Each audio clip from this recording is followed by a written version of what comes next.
Suami istri lagi bertengkar. Suaminya marah luar biasa pada sang istri, dipukullah wajah istri. Kemudian istrinya menangis, tiba-tiba terdengar bel pintu rumah berbunyi. Ketika istrinya membuka dalam keadaan sembab matanya, ternyata ibunya sang istri. Suaminya dari kejauhan dredeg, deg-degan. Ya Allah, istriku ini pasti ngadu ini sama mertuaku ini nih. Bahwa tadi baru dipukul. Orang tuanya tanya kepada si perempuan ini, anakku kenapa? Kok kamu nangis matanya sembab begitu, kenapa?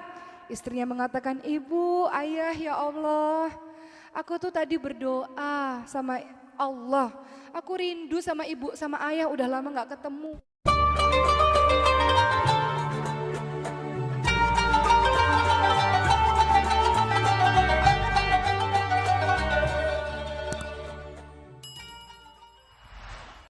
Untuk menjadi perempuan-perempuan yang solihah yang dirindukan oleh syurga. Perempuan-perempuan yang seperti apa? Karena ini judul kita pada hari ini. Perempuan-perempuan yang solihah versi Al-Quran. Pertama, surah An-Nisa ayat 34. Fassolihatu qanitatun hafidhatul lil ghaibi bima hafidhallah. Wanita yang salihah adalah wanita yang taat kepada Allah Subhanahu wa taala dan menjaga diri ketika suami tidak ada. Taat kepada Allah artinya sami'na wa ata'na. Kami dengar ya Allah, kami taat ya Allah. Apapun yang Allah perintahkan kita lakukan, apapun yang Allah larang kita tinggalkan. Pertama, dan menjaga diri ketika suami tak ada artinya setia. Engkau mungkin bisa setia, bisa baik pada saat suamimu ada, tapi belum tentu ketika suamimu pergi engkau bisa setia, teman-teman sekalian. Ada pasangan-pasangan muda yang suaminya begitu khawatir. Nih hati-hati, kalau suaminya udah posesif, berarti mungkin salah satu indikasi suami nggak percaya sama kita. Mama, di mana sama siapa? Tolong kirim foto-fotonya lagi sama siapa aja, Mah. Tolong laporan setiap 2 menit sekali. Tolong kalau telepon video call aja. Saya mau lihat sekelilingnya seperti apa. Ini mungkin suaminya nggak percaya sama istrinya. Atau ada suami yang pasang GPS di handphonenya istri. Dia tahu, oh istri saya pergi ke sini. Istri saya pergi ke sini, melacak keberadaan istri. Mungkin. Ya dua ya kemungkinan, karena terlalu sayang. Kedua karena nggak percaya. Ya, jadi terlalu overprotective seperti itu. Jadi patut tersinggung juga kalau kita diperlakukan suami begitu ya. Mungkin suami nggak percaya sama kita. Jadi ciri menjadi wanita yang dirindukan syurga pertama An-Nisa 34, yakni adalah orang yang taat pada Allah dan menjaga diri ketika suami tak ada, setia. Yang kedua, surah An-Nisa ayat 19, sabar. Fa in karihtumuhunna. Terus apa lagi? Wa asa an takrahu syai'an wa yaj'alallahu fihi khairan katsiran. Kita baca surat An-Nisa ya. Surah An-Nisa ayat 19. Fa in karihtumuhunna fa asa an takrahu syai'an wa yaj'alallahu fihi khairan katsiran. Dan bergaulah dengan mereka menurut cara yang patut. Jika kamu tidak menyukai mereka, maka bersabarlah. Karena boleh jadi kamu tidak menyukai sesuatu, padahal Allah yang menjadikan kebaikan yang banyak padanya. Untuk menjadi perempuan-perempuan yang dicintai Allah, Rasulnya dan juga suami kita adalah sabar. Kalau enggak sabar dalam pernikahan udah bubar. Betul enggak Bu? Kalau enggak sabar udah bubar dari awal. Jadi kalau ada orang yang bilang, Boki kasih saya dong nasihat pernikahan.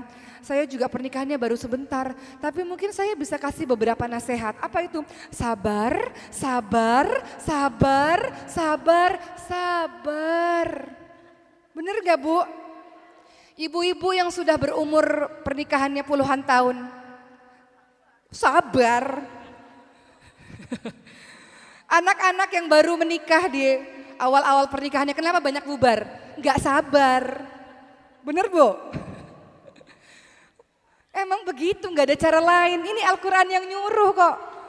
Pergaulilah pasanganmu dengan cara yang baik. Terus kalau ada apa-apa yang kamu gak suka, sabar.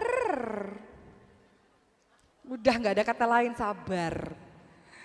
Dua orang disatukan dari pengalaman hidup berbeda. Keluarga yang mungkin berbeda, pendidikan mungkin berbeda, semuanya berbeda. Ya. Kita bukan cari persamaan, kita cari yang bisa saling melengkapi. Saya cerewet, situ pendiam. Ya. Saya boros, situ hemat, gitu. Saling melengkapi satu sama lain, ya sabar. Kenapa kata Rasulullah banyak perempuan-perempuan yang masuk ke dalam nerakanya Allah? Karena mereka ketika ngelihat suaminya buat salah satu aja, perempuannya, istrinya mengatakan, suamiku, aku tidak pernah melihat kebaikan apapun dalam dirimu. Semuanya buruk dan diungkit-ungkit semua kesalahan yang lalu. Ini perempuan kadang kalau suka berantem, berantemnya masalahnya yang A. Tapi diungkit semua yang kemarin. Suami buat salah satu, hilang semua kebaikannya. Itulah kata Rasulullah, banyak perempuan-perempuan masuk ke dalam nerakanya Allah karena apa? Suami cuma punya satu salah, tapi seakan-akan kesalahannya semuanya. Itulah istri yang gak pernah bersyukur kepada sang suami. Jadi nomor 2, ciri dari perempuan yang solihah adalah surah An-Nisa ayat 19 yaitu sabar dan berbuat baik kepada pasangan. Ciri yang ketiga, perempuan-perempuan yang solihah adalah dalam surah Al-Ahzab ayat 33, yaitu perempuan-perempuan yang betah di rumah, gak suka keliaran kemana-mana. Kalimatnya adalah waqorna fi buyutikunna. Perempuan-perempuan paling baik adalah memang di lantai rumahnya sendiri. Banyak perempuan-perempuan di luar sana, kalau di sini kan solehah semua, betah di rumah. Tapi kalau perempuan-perempuan di luar sana, di rumah itu pusing, stres kalau di rumah. Ini belakangnya ini panas kalau di rumah itu. Jadi hobinya suka keluar keliaran. Dan kalau pergi tuh nggak laporan, nggak izin maksud saya, tapi laporan. Bedakan antara izin dan laporan. Pak, saya lagi di mall nih, lagi jalan-jalan. Udah ya Pak, kan yang penting saya udah ngasih tahu sama teman-temannya 2 jam 3 jam. Lagi nongkrong-nongkrong aja, minum-minum kopi. Itu namanya laporan atau minta izin? Laporan, bedakan minta izin sama laporan. Ibu sebelum keluar rumah izin dulu, boleh enggak? Kalau udah di mall ya suaminya bilang enggak boleh ya gimana udah di mall. Ya. Jadi bedakan antara izin dan laporan, sebelum keluar rumah harus minta izin dulu. Jadi ciri yang ketiga, perempuan-perempuan yang solehah adalah waqorna fi buyutikunna, betah di rumah. Boleh enggak keluar rumah? Boleh, dengan syarat dan ketentuan berlaku. Yaitu adalah mendapatkan izin dari sang suami. Janjinya, Pak izin ya 2 jam ya 2 jam. Jangan nambah-nambah jamnya. Ini izinnya majelis taklim, tapi sekalian habis itu arisan. Sekalian habis itu nggak tahu lagi pergi kemana. Ya kalau izinnya majelis taklim ya majelis taklim, selesai nih kajian pulang ke rumah. Ya, kecuali izinnya memang udah dengan yang lain-lain gitu. Waqorna fi buyutikunna, banyak di rumah teman-teman sekalian. Kemudian ciri perempuan-perempuan yang salihah yang berikutnya adalah dalam surat Al-Hujurat ayat 12. A'udzubillahi minasyaitonir rajim. Ya ayyuhalladzina amanu jtanibu katsiran minadh-dhonn inna ba'dadh-dhonni itsmun wa la tajassasu wa la yaghtab ba'dukum ba'dha. Ayuhibbu ahadukum ay ya'kula lahma akhihi maytan fakarihtumuh. Wahai orang-orang yang beriman, Ibu orang-orang beriman bukan? Teman-teman sekalian yang masih muda orang-orang beriman bukan? Ya, kalaupun belum nikah ini adalah pelajaran pranikah. Ya teman-teman sekalian ya. Kan banyak yang muda-muda, waduh aku belum nikah dikasih materi suami-suami istri-istri begini. Ini adalah materi pranikah. Apa yang dikatakan dalam surah Al-Hujurat ayat 12 ibu-ibu sekalian. Wahai orang-orang yang beriman, jauhilah kebanyakan dari prasangka. Karena sebagian dari prasangka adalah dosa. Tuh yang suka suuzon. Dikit-dikit suuzon, dikit-dikit suuzon. Suami pulang telat suuzon, suami nggak ngabarin suuzon. Ini khususnya pada pernikahan muda tuh begitu. Dikit-dikit suuzon. Jauhilah kebanyakan dari prasangka karena sebagian prasangka adalah dosa. Jangan cari-cari kesalahan dan jangan menggunjing. Orang-orang yang seperti ini adalah orang-orang yang seperti memakan bangkai saudaranya sendiri. Contoh. Suami pulang kerja, pergi ke kamar mandi. Dia ke kamar mandi, handphonenya sama siapa? Chatting sama siapa? Instagramnya follow siapa? Tuh kan DM sama siapa? Tuh kan masih DM sama mantannya. Udah aku bilang blok gak di blok juga. Seuzon. Suamiku sama siapa tadi ketemunya? Dicek bertemannya sama siapa aja. Dicek teman-temannya siapa aja di phone number itu kan ada kan kontaknya. Sama siapa aja gitu. Suuzon. Cari-cari kesalahan terus menggunjing. Kan kadang majelis itu bukan cuma majelis taklim. Tapi ada majelis gibah. Ngomongin orang. Tahu nggak? Tapi jangan cerita sama siapa-siapa ya. Ini rahasia cuman buat kamu aja loh.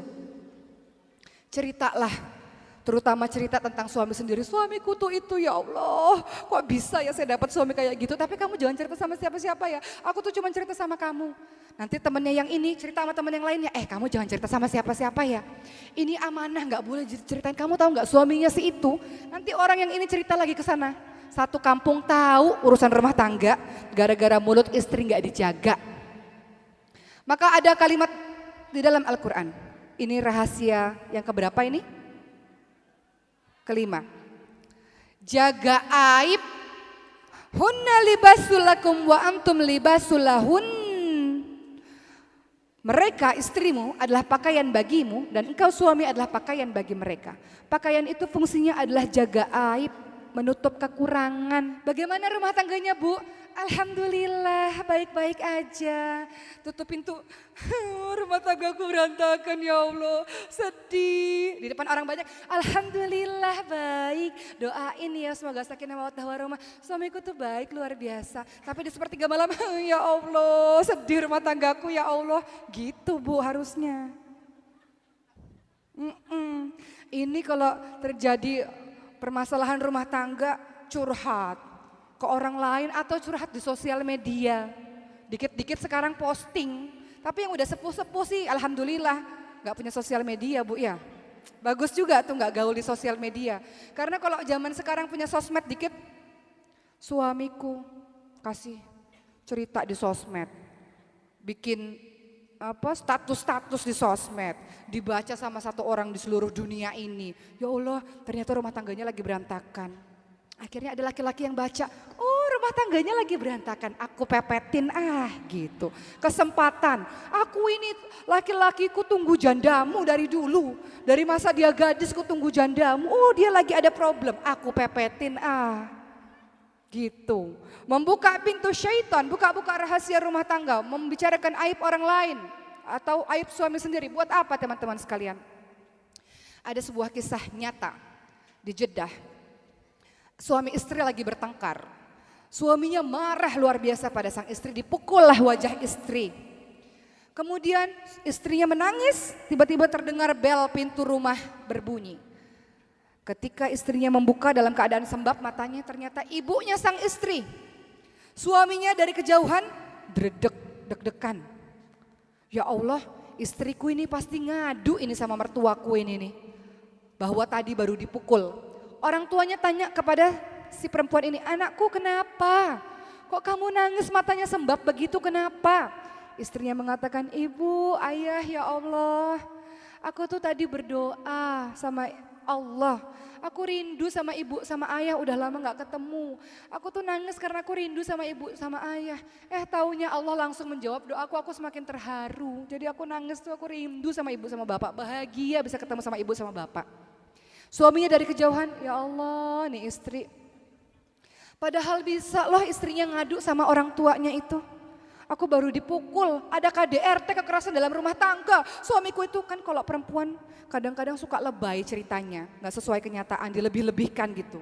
Orang kalau lagi marah, lagi sakit hati kan ceritanya suka dilebih-lebihkan biasanya.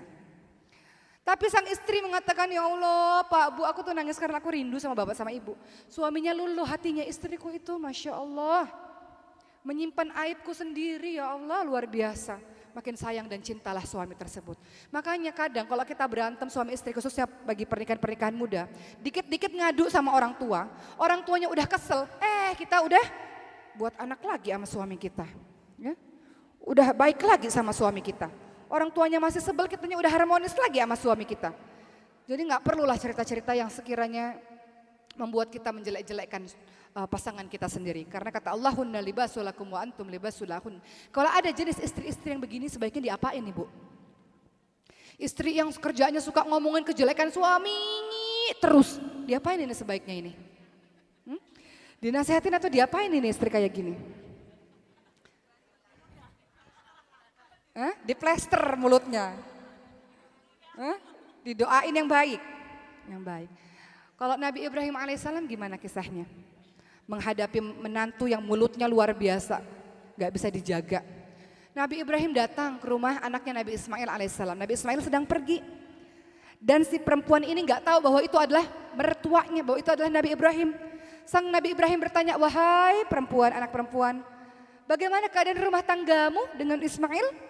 Maka sang istri mengatakan, rumah tanggaku buruk, aku miskin, aku susah, suamiku gak baik. Dan semua keluhan lainnya. Apa kata Nabi Ibrahim alaihissalam? Tolong katakan kepada Ismail kalau pulang, ganti pagar pintu rumahnya. Jadi kalau istri yang cerewet, yang ngeluh terus, yang buka aib suami terus, harusnya diapain Bu? Mau diganti? Mau diganti? Akhirnya apa yang terjadi? Akhirnya Nabi Ismail paham bahwa perempuan yang begini gak bisa dipertahanin, diceraikan. Diganti dengan istri yang baru, kemudian Nabi Ibrahim datang lagi ke rumah anaknya Nabi Ismail sedang pergi.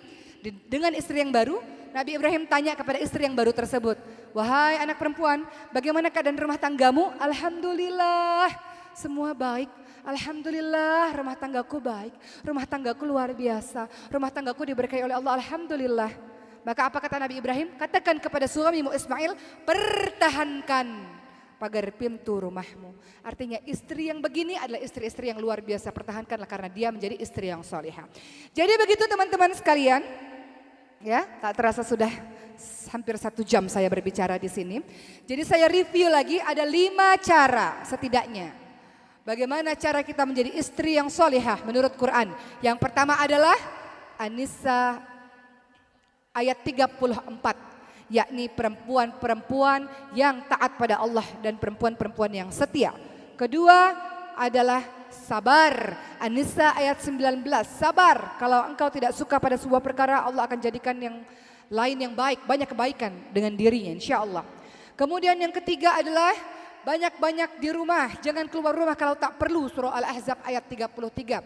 Yang keempat, jangan engkau suuzon, jangan engkau cari kesalahan, jangan engkau menggunjing dalam surah Al-Hujurat ayat 12. Dan yang kelima, jaga aib suami. Dengan begitu engkau menjadi perempuan-perempuan yang dicintai oleh Allah, Rasul dan juga suami. Insya Allah menjadi bidadari-bidadari syurga, ratunya para bidadari syurga.